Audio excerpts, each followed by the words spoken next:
មកពីណាអូនគឺជាមនុស្សដែលមានខ្លួនតែអូនអួតថានៅតែម្នាក់គេគ្រាន់តែបែកមួយរយៈមិនតន់ចប់គ្នានៅម្នាក់ឯងអបសុកណាស់ឬទៅបានជានំខ្ញុំទៅវេទនាក្លាយខ្លួនជាអ្នកជ្រៀតជ្រែកធ្វើរឿងមិនត្រូវអង្គសៀមរាបសិនអូនជាគេម្នាក់នោះតើគិតចំពោះបងបែបណាស្មានថាឆ្មក់ដុនដាមស្នេហាពេលគេមិននៅ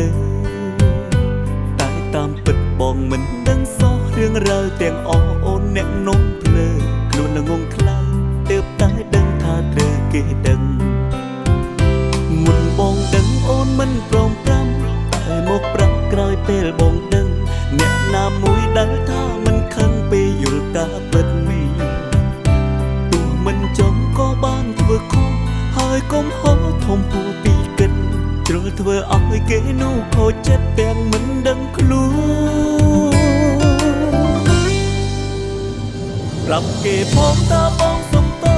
ប្រាប់គេនោះបងគ្មានចេតនាផ្ដាំប្រាប់គេនេះជាស្នេហាដែលគ្មានបំណងហើយសូមវិលទៅជួបគេចង់ព្រោះគេនោះក៏មានបេះដូងមិនចង់ឲ្យគេហើយនឹងបងឈឺចាប់ព្រោះអូនក្នុងពេលតែមួយសុំពេលខ្លះសូមរំធ្វើចិត្តសុំពេលកាត់ពីខ្លួនជាថ្មីសុំជួបមនុស្សដែលមានភក្តីតទៅថ្ងៃក្រោយស្នេហ៍លើកនេះទុកជាមេរៀនជួយដាស់តឿនចាំមិនភ្លេចឡើយសើបឲ្យច្បាស់នឹងបំដោយឲ្យគេស្រឡាញ់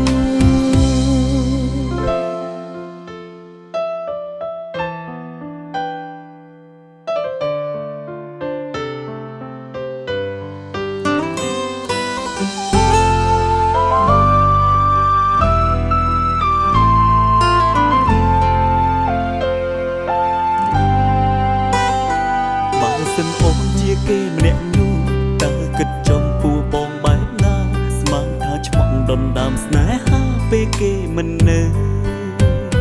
តែតាមពិតបងមិនដឹងសោះរឿងរ៉ាវទាំងអស់អូនអ្នកនោះភ្លើខ្លួននៅងងខ្លាំងទើបតែដឹងថាត្រូវគេដឹង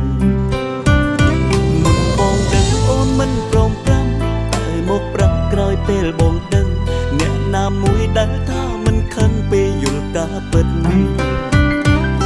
មិនចំក៏បានធ្វើខុសហើយកុំហៅធំពោះពីកិន